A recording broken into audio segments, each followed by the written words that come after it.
This is my video for question 2, which is how effective is a combination of your main products and ancillary tasks?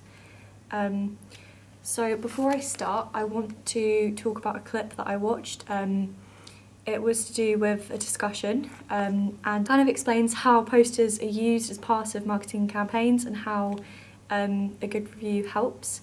So I watched a discussion from research, as I just said, and the poster is always helpful as a first kind of port of call for advertising, because it is used as like a bridge to market your product, and it's the main thing that you kind of use as it's the first one. It establishes that there's a new release and what it is, so the genre, the film title, who's in it. And for big films, it usually has who stars in it, which would be like a big kind of film star, but as we are doing short films, it wouldn't be such a big person. So that wouldn't be a key kind of part, but still the film title and the genre, and that it's new out soon or is already out. And it needs to capture the attention of the audience for the genre and the film title, which is the main aim, and only for 2 to 3 seconds. That's all you need, and that's how you know you've got a good poster and how it helps in campaigns, as it kind of gets awareness out and spreads the word of the film being out and what it is.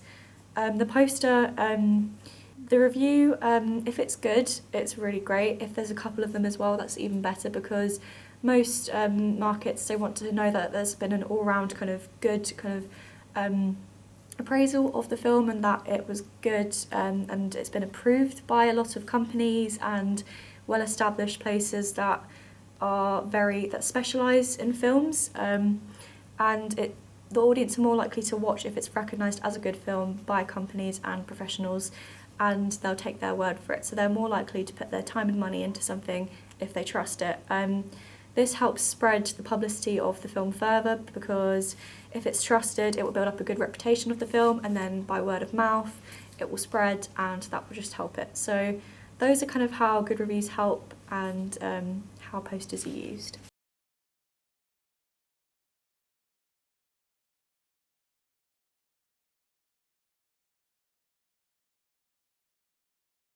So for the poster specifically, we have main features of the poster that communicate meaning through Photoshop pictures, film reviews, which are kind of short quotes on the poster, film festival logos and titles.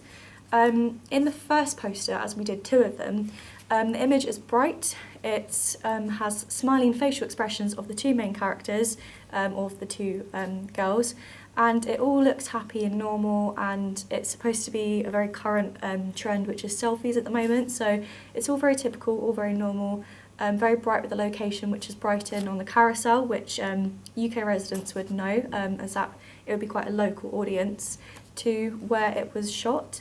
And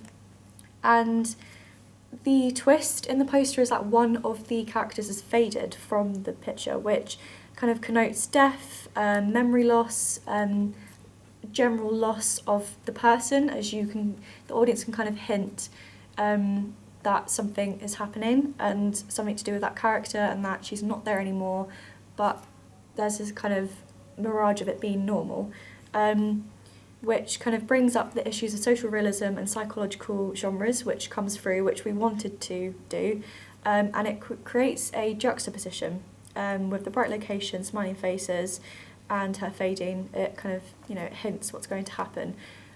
We use this picture in the poster because at the end of the film, we plan to have the pictures of the first picture of them both together in that setting, in that scene, and then the second one of just Emily.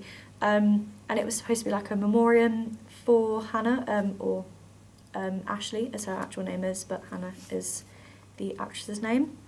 And it didn't really work in the end, we didn't do it in the end, so therefore it doesn't link as much to the film, because we didn't link that specifically, as it didn't work for the film, and we just, obviously we were so far into editing the poster we didn't change it. But we wanted the audience to see the close relationship of the girls, because they were standing so close together and they both looked so happy, and also kind of get the genre from what was going on.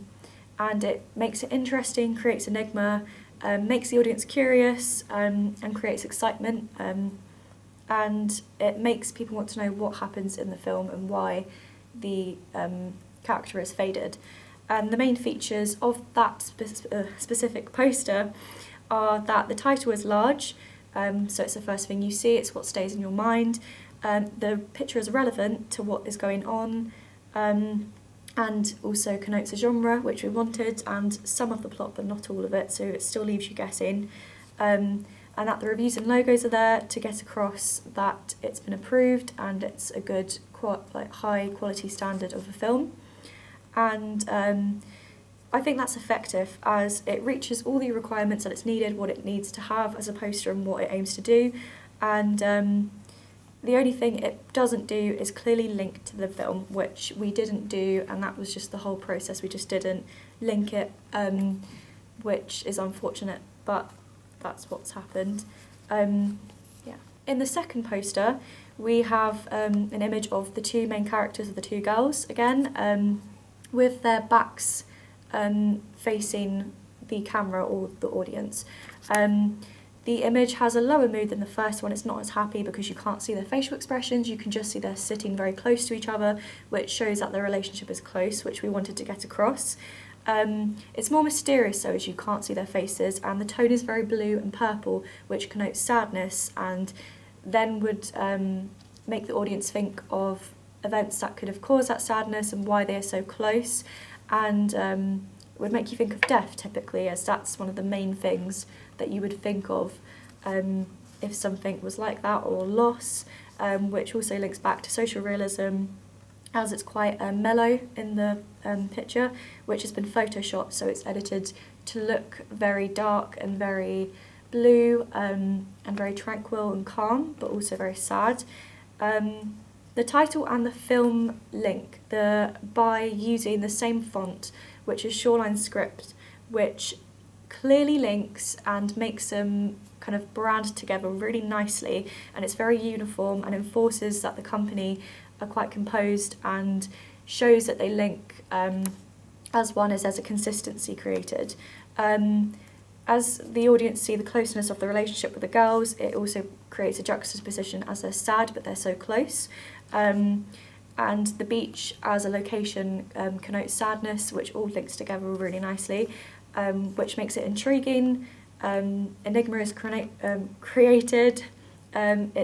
People can be curious to why and what is going on, and as a sister seem thoughtful.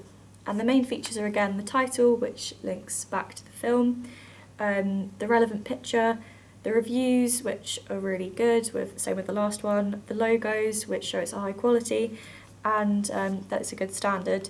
This second poster is more effective than the first one, as it links, reaches all the requirements it's needed, and creates a synergy with all of the products.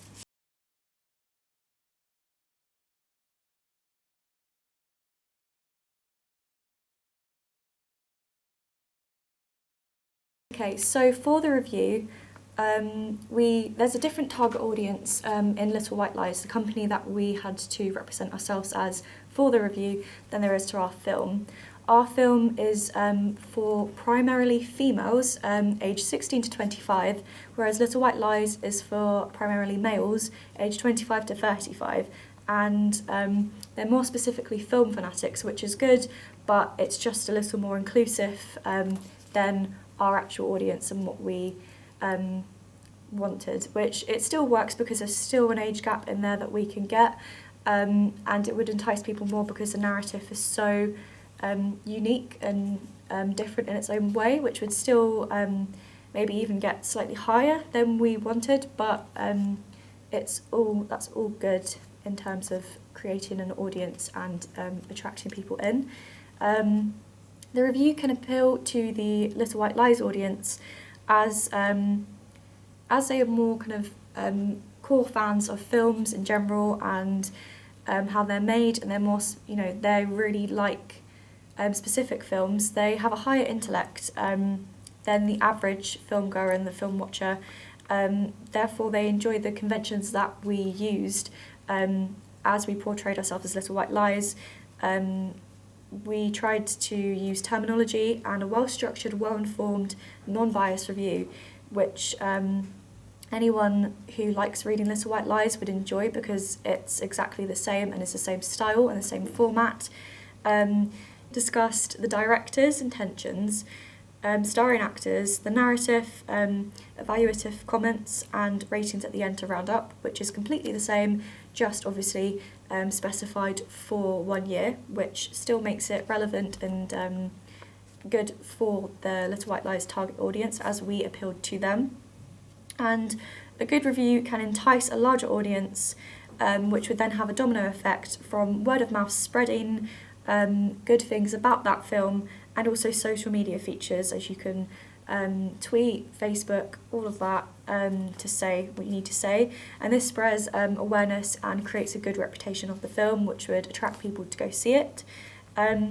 If you have a bad review, it would create complications because it would put audiences off, as they would trust the companies that review the film, as they have more knowledge, they know what audiences want, they have a more extensive variety of films in their brains that they would be thinking of, like, is it similar to this, is it not, does it follow generic conventions, and they can sway the audience in where they put their time and their money. So if it's not a good review, it won't be that great for the film and could damage it. And reviews really support the smaller films especially, so if you get a bad review on a small film, it could really hinder the performance of the film and would affect the loss or gain of revenue, as it's dependent on review. Review and poster they're very highly linked. And the house style of Little White Lies, as it's based and made by creative, passionate film lovers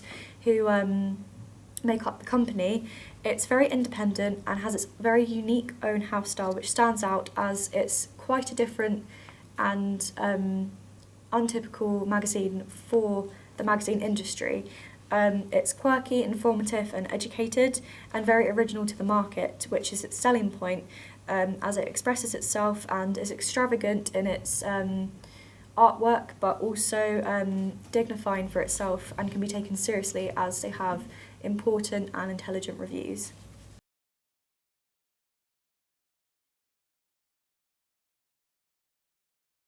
For the last bit, to consider other marketing and how you can create a buzz from this, you can do this by film festivals or social media. You can use Facebook, Twitter, or make an own website, which can also be really good as it looks professional. And if you include relevant information, like when it's released, the directors and actors, behind the scenes, interviews, it makes it more personal for the audience as they feel more connected to the film, which would attract them to go see it, and also then by word of mouth would make other people want to go see it. It's a domino effect again. And Facebook and Twitter can be used for live streams and the same type of thing. And it makes you feel like you have a direct link with what is going on. To evaluate, I believe that all three products work well together and create synergy, as they're appropriate to the task set, deliberate creation of the synergy between the products, and it's very uniform and it works well and does what it needs to do. It spreads awareness, creates good reviews, and all linked to the conventions typical to posters and reviews. And this represents the film in a very positive and good light. It establishes genre with posters when it's released, and the good reviews create approval, and a connection built is made consciously through all of this. The typography is the way we linked the film on the poster, which is good. We could have done that further, but I think that as the products do what they're supposed to do, and they all are represented how we wanted them to, they still link as they create the effect we want to on the audience, which is good.